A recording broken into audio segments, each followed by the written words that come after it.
It is only your life or my life when we take hold of it and try to manipulate it or do something with it or try to make something of it. Rather, should we become beholders of God fulfilling itself on earth, God appearing individually on earth, God incarnate on earth, God actually is living on this earth as you and me. When we desire only a God experience, heaven itself will open and pour itself at our feet in the form of every kind of good. And so it is. So it is. And so it is. And thank you, Frank, for the reading from Joel Goldsmith. He's referred to as an absolutist, and I sometimes think more of a purist. And so he speaks with such clarity, and thank you for sharing that. I'm now welcoming our Facebook family. I am Reverend Trish Hall, and this is Center for Spiritual Living Metro. And we're going to start off with a little different way of coming into our service. And that is, I'm going to invite you right now to just settle. Every weekday morning, we have a meditation. And as we were coming out of that meditation, we do it in a very special way. And so I invite you to find your own stillness for just a moment or two.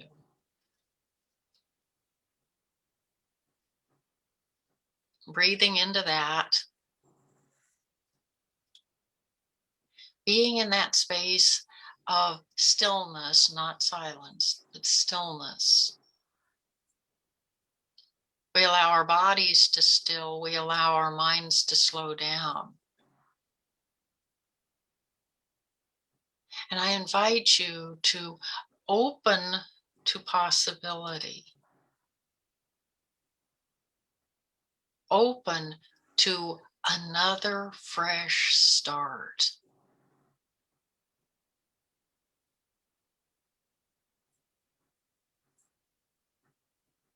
Fresh starts are every moment.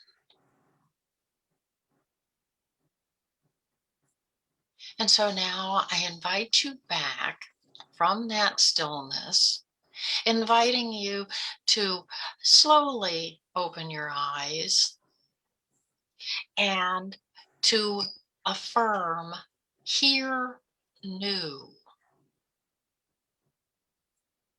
and smile. We know that when we smile, there are neuropeptides released in the brain. And so it's a very healthy thing to do, to smile. Many of us as meditators are used to the here now. And for quite some time, I've had people saying here new, mainly because every moment is new. The only thing that isn't new about it is the amount that we are carrying from past history. The stories that we've made up about our past history, the experiences we've had, that's the only part of it that's coming with us. So we control what's coming with us. And so some people call them clean slate. Okay. I'm all for a clean slate and even call them clean slate moments. But my challenge with that is my slate has a tendency to still have some chalk dust from what was written on it before. And so part of my way of being new in this moment is to shift my relationship with my chalk dust. I can take that eraser and take a lot of it off, but there are parts of it, and there are actually treasures within that chalk dust that make it so that those are good things to bring with me. Those are valuable things to bring with me. And so when I invite you to join me in this, I invite you to imagine. Maybe if you're a glasses wearer, take off your glasses and clean your glasses. And do that to shift your awareness of how am I perceiving my world? Question how you are perceiving your world. I'll get them out later. Put them all together and get my pills for the week. So I'm going to just take a breath.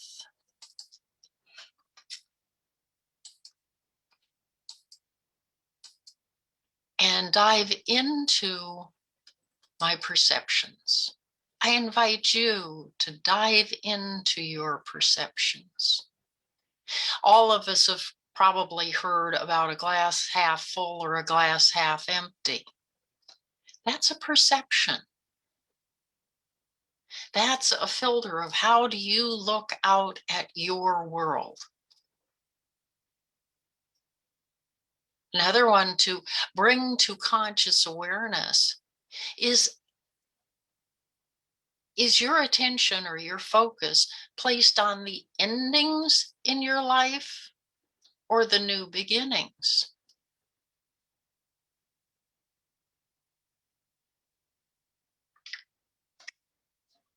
Central to either of those questions is how comfortable are you with change?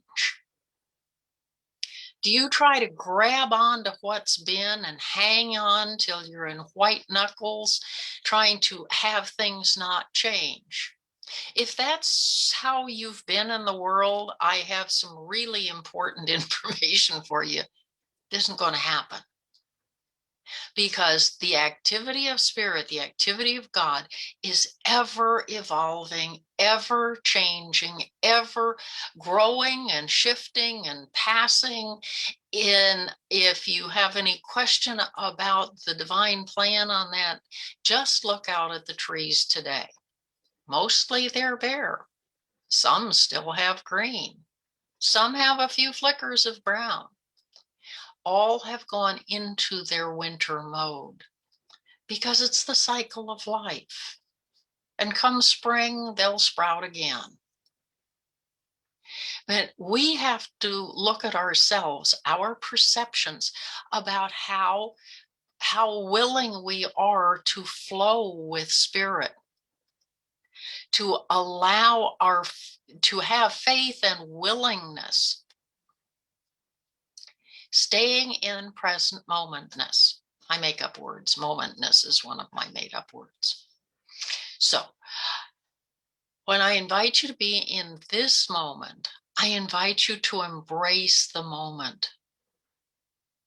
I invite you to confront what is, whatever is.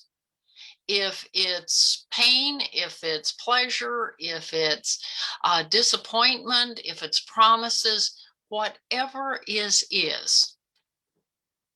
The only thing that is immediately changeable is how you perceive them and how you relate to them or relate with them. And bring into it your spiritual practice. Bring into it that aspect that says, yes, I see God, I see the divine in the life cycles, in the releasing, in the growing, in the ever evolving. Yes, I see the divine expressing as the infant or the toddler or the kid next door making obnoxious noises. Who cares? It's all the expression of the one. And so in inviting you to be part of this idea of, another fresh start, remember that it doesn't have to be a clean slate. It has to be a cleaned slate that still has the wonderful chalk dust of prior experience.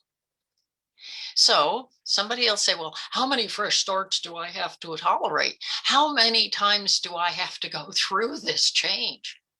And the answer, of course, is as many times as it takes until you can release in faith and move beyond whatever is changing, grab onto the change and fly with it. So faith in action is grounded in our willingness to trust that there is process, there is change, and it requires that big, terrible word called surrender. And I remember a time many, many years ago when a dear friend had discovered his faith. And he was convinced that he was going to convince me that surrender was what it was all about. And I got into this thing about, well, surrender what to whom? And I was challenging him because surrender was for me a very loaded word. I had moved from being a survivor to a thriver, but I sort of had scratchy nail marks in my thriver, and I hadn't landed there completely yet. And so I felt very kind of insecure. So the idea that I was going to surrender to something, and what was it? And so I was resisting. Well, in my very resistance, what was coming up, of course, was churning fear. I had focused on the loss instead of the possibility. I had focused on my fear instead of my faith. And so clinging, the act of clinging, actually blocks our transformation. And so I'm going to ask you to make a tight fist, so tight that, it's kind of uncomfortable. Now make it uncomfortable. And now relax the fist and feel the blood flowing back into your hands. Well, that's like life. When we're all tensed up, when we're all in a knot, the good is limited. We are, by our clinging, we are blocking our own transformation. And so we have to relax and go with it and be in that flow. Well, this is Black History Month. And one of my favorite people that I love to cite and honor is Elijah Cummings. And Elijah Cummings was born January 18th of 51 and passed in 2019. And the reason that I love him for our honoree, or want to honor him today, is he served. He was a walking, talking demonstration of faith in action. When things were not going his way, he didn't say, oh, well, it's too hard, I'm going to out of here. Quite the contrary. When it would get tough, he would lean in. He had a faith that was so powerful that it was absolutely evident in everything he did. And he could see beyond the appearance of flaws in individuals, flaws in the system. He could see possibility. And he not only called himself to responding to that possibility or those possibilities, he called all of the rest of us to stand up. And I love his statement about, we are better than this. And if we look around at some of the systems, some of the activities, some of the things that have gone on in this country, in this world, we're better than that. And so from his passing in 2019, he is inviting us to step into, to lean into that knowing that every moment is a fresh new start. That simply because something has appeared broken doesn't mean we're stuck with it being broken. That we are called to be the voice of disadvantage. We're called to be advocates in support of anyone who is experiencing less than, because we know, particularly we know, that we are one with and inseparable, not only God, the creator, we are one with and inseparable from all of creation. And so what is done to the least of us is done to us. And it's up to us to stand, to be a stand for those who may not be receiving an equal share, or for those who have encountered any other sort of disadvantage. all kinds. That's what he was calling us to. We are better than what has been. We have brand new, fresh start all over again. And so, paraphrasing, kind of drawing from Frank's readings, I want to ask you a question. I want to ask, because deep self-honesty is so important. As you are engaging in your spiritual pursuit, are you truly in pursuit of a deeper realization of the divine? Or are you trying to work the system? Only you know, and you're only honest with yourself. You're not going to get a show of hands. You're not going to have to answer that question anyone else. But is your desire from within that realization of the divine? Or are you bartering? Are you trying to work the system for a particular gain? Something to contemplate. Just something to contemplate. But James All said, the soul attracts that which it secretly harbors. So what is your soul secretly harboring? That deeper realization of the divine, to live it, to be it? And as Goldsmith said, heaven opens and pours out every kind of good, and it does it in response to our congruent desire to live as and in the one. The more that we are willing and eager and involved and engaged in being that, the more we have the heavens open and pour forth all kinds of good. And so our job is not to try to convert others, but to provide, well, it's our job to transform ourselves and to demonstrate the possibilities of what life can be. And like in the movie about I Want Some of That, okay, when our lives are unfolding in ways that are so, things happen and we can move in them and through them and past them. We celebrate the good things and our lives are functioning well. When we're demonstrating that, when we are demonstrating that, others get curious. They want to know, they want to have some of that. Because a whole lot of people in this world are not functioning on that level. And so by being your wonderful, natural, native self in that experience, you provide a model for somebody else to say, hey, that's possible. That's possible. What do I need to do in order to have some of that? How can I shift? And the moment that they are in that eagerness, then you can share with them. Now, some people call that a miracle, to make big shifts, to transform oneself.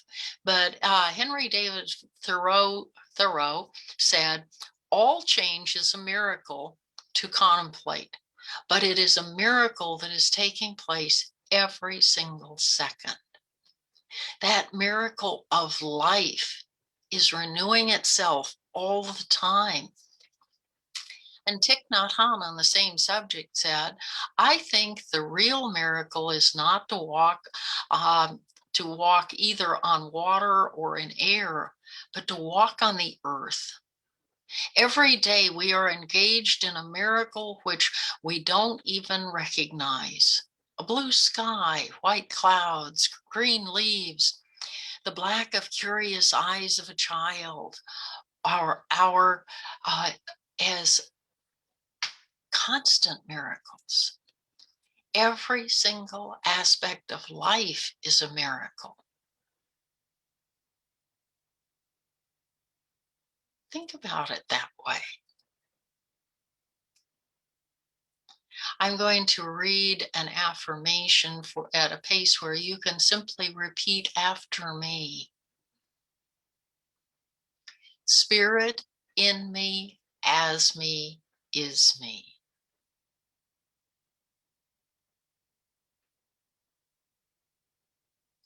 There is nothing in me that can entertain doubt. There is no fear, discouragement, or uncertainty. I am filled with confidence, with expectancy of good. For spirit in me, as me, is me.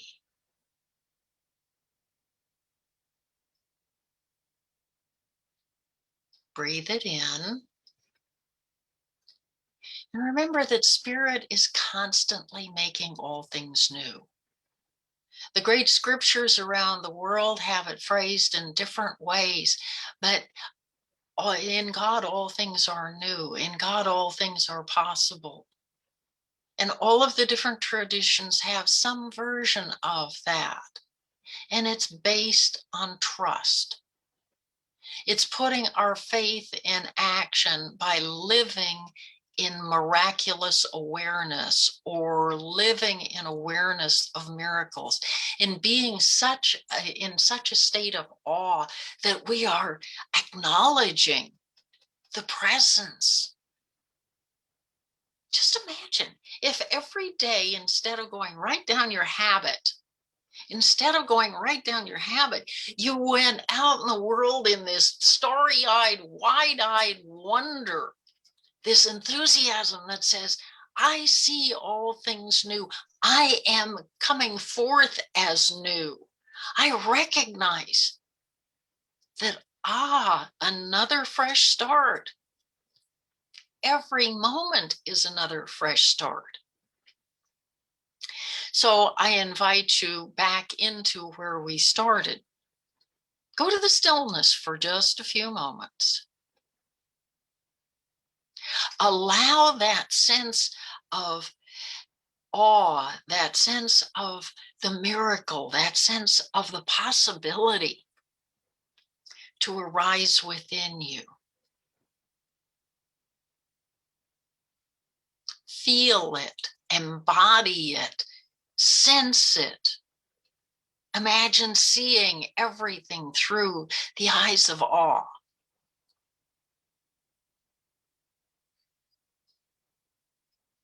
Breathe in and out. 2 more times at your own pace.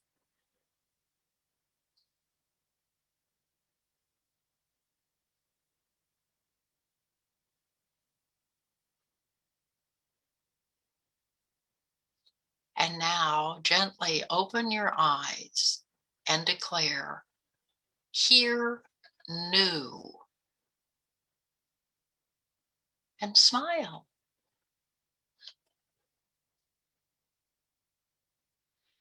And breathe. And I'm going to somewhat adapt Langston Hughes' beautiful poem and take an excerpt from it in honor of Black History Month. Let America be new again. Let it be what it was dreamed to be. Let it be that great, strong land of love.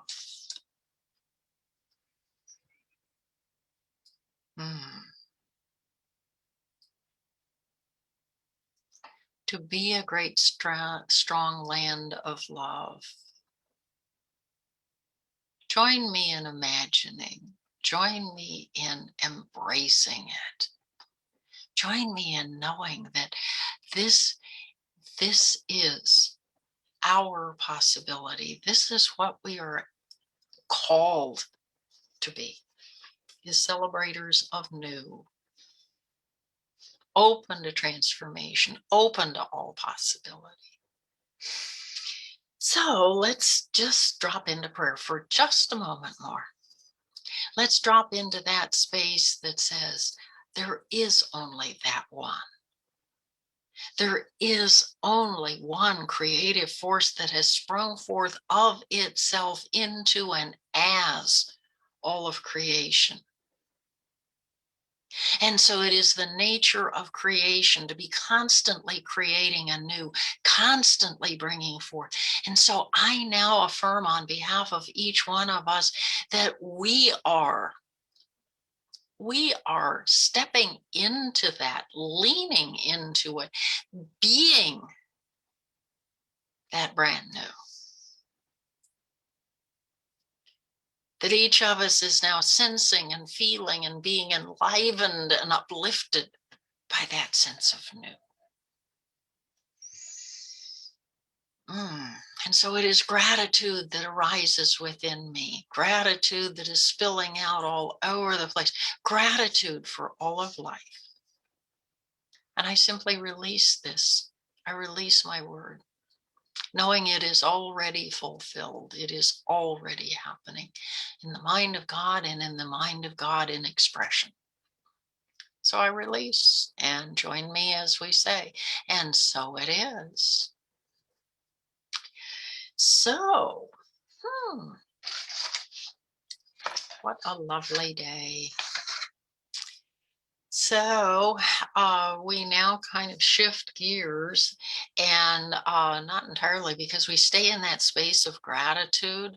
When we're staying in that space of gratitude, we are, as Mr. All had said, we attract what is in our soul. We attract. And so gratitude is where I come from, and gratitude is where I go to.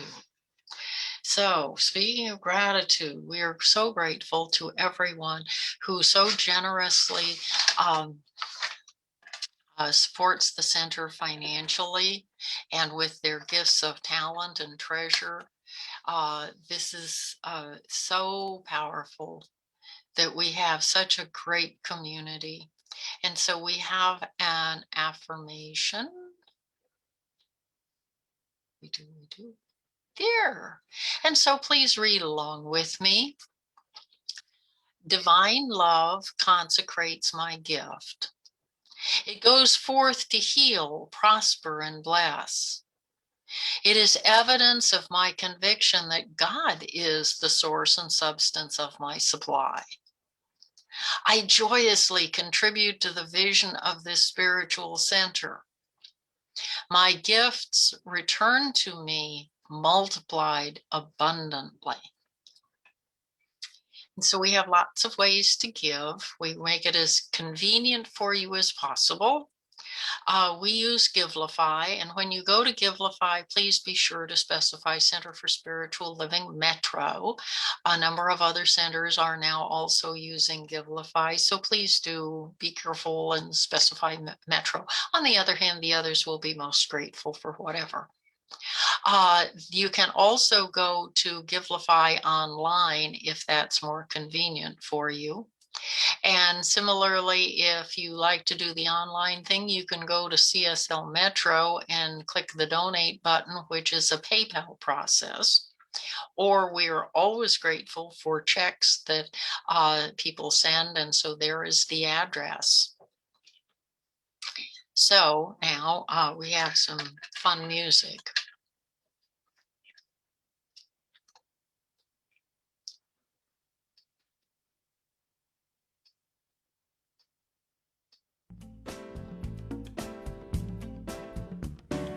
Thank you for this day, Spirit, thank you for this day. Thank you for this day, Spirit, thank you for this day. This healing, this healing, this healing day. This healing, this healing, this healing day. Thank you for this day, Spirit, thank you for this day. Thank you for this day, Spirit, thank you for this day. This healing, this healing, this healing day.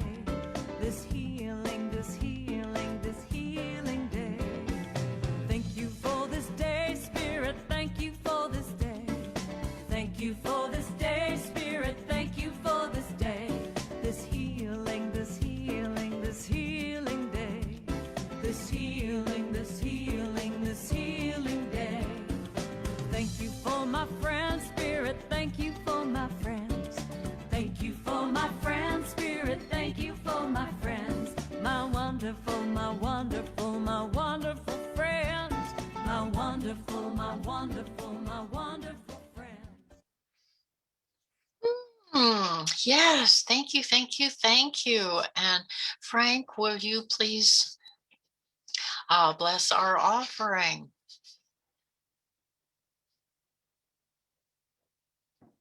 It would be my pleasure.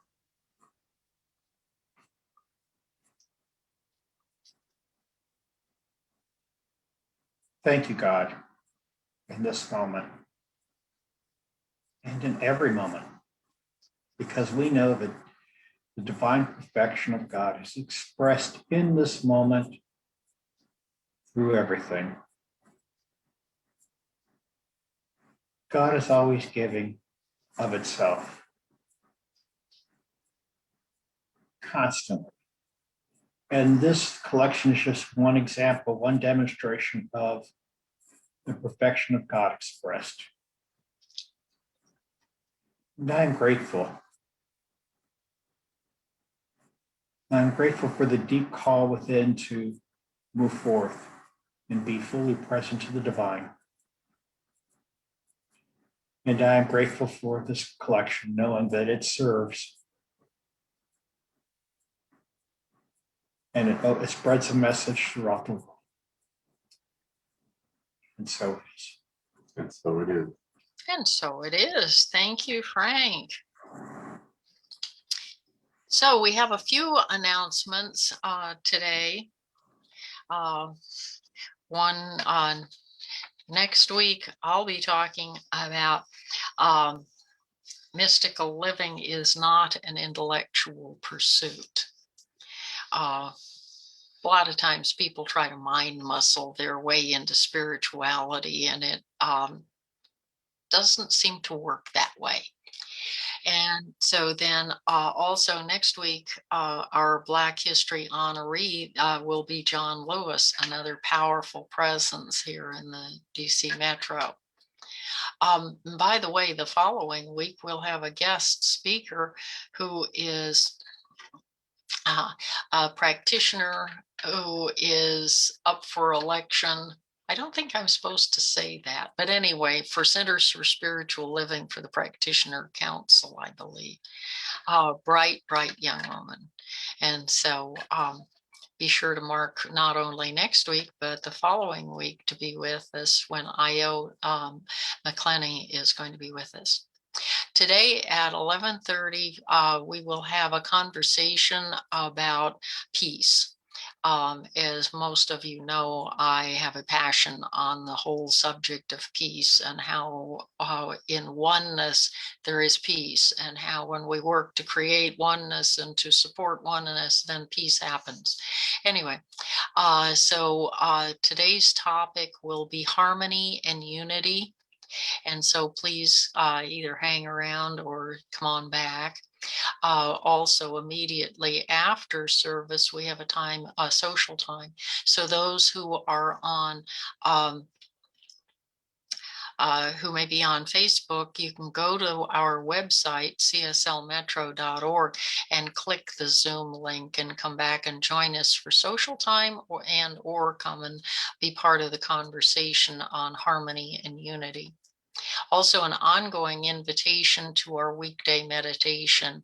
It is such a great way to start your day. So be here with us for that. And to submit prayer requests, you can go to our website and click the prayer request button, or you can go to the practitioners page and get contact information for individual practitioners. And I think that's all of our announcements for now. So we have another offering from our amazing music team, which is Holly and Dan and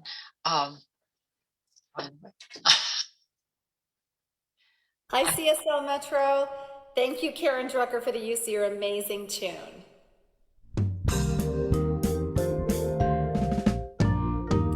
My religion is kindness. My church is nature. My God is a feeling that lives deep inside. My job's to be conscious.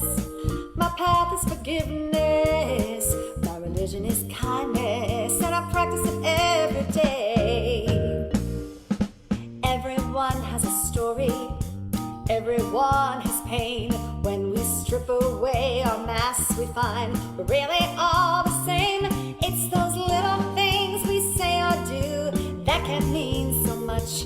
It's a smile, a connection, a simple love and touch. My religion is kindness. My church is nature. My God is a feeling that lives deep inside. My job's to be conscious. My path is forgiveness. My religion is kindness, and I practice it every day. Take it away, Pete and Dan. It's like having you here with me.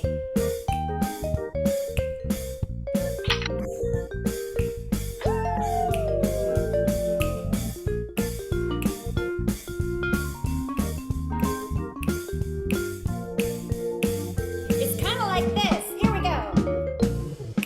Jack and Jill went up a hill to fetch a pail of water. Jack fell down and broke his crown, and Jill came running after. She said, Jack, tell me what I can do to help ease your mind. He said, hold my hand, just be kind. You will be just fine. My religion is kindness. My church is nature. My God is a feeling that lives deep inside. My job's to be conscious. My path is forgiveness. My religion is kindness, and I practice it every day. My religion is kindness. My church is nature. My God is a feeling that lives deep inside. My job's to be conscious. My path is forgiveness. My religion is kindness, and I practice it every day. My religion is kindness, and I practice it every day. My religion is kindness, and I practice it every day. Oh, yeah. Aren't they awesome? Our music team of Holly and Dan and Pete. We are so blessed that they go through all this to create recordings so that we still have them with us on Sundays. I just am amazed at all they are able to do. And so now I invite you to reach out your hands as though you were physically in a circle, and take the hand of a person and feel the pulsing of that person's aliveness.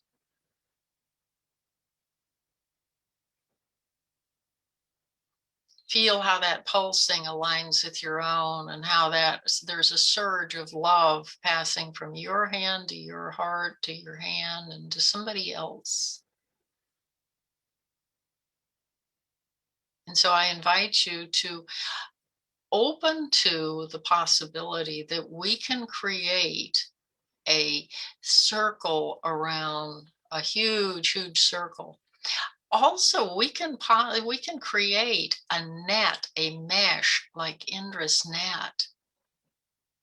And so imagine that you not only are holding the hand of the person next to you, but that there's a person who takes in your hand in the other person's, so that you're now joining across the circle, not just around the circle. And so feel the forming of that net, of a feeling of interconnectedness, of love, of connection, of brand new possibilities. And just soak it up for a moment.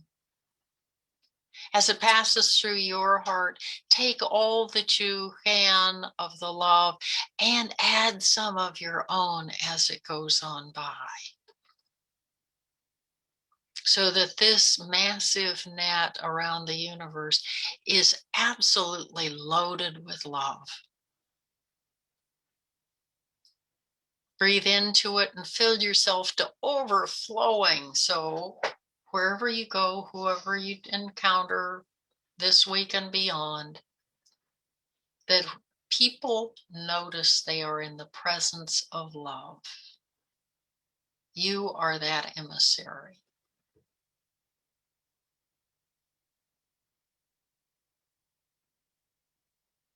And so now draw your hands to your heart, whether you go naturally to a namaste greeting or just placing your hands on your heart. Feel that love that has been all over the universe and feel it within you. Sense it, connect with it, be it. And so it is. And so at this time, we will bid farewell to our Facebook family. See you next week.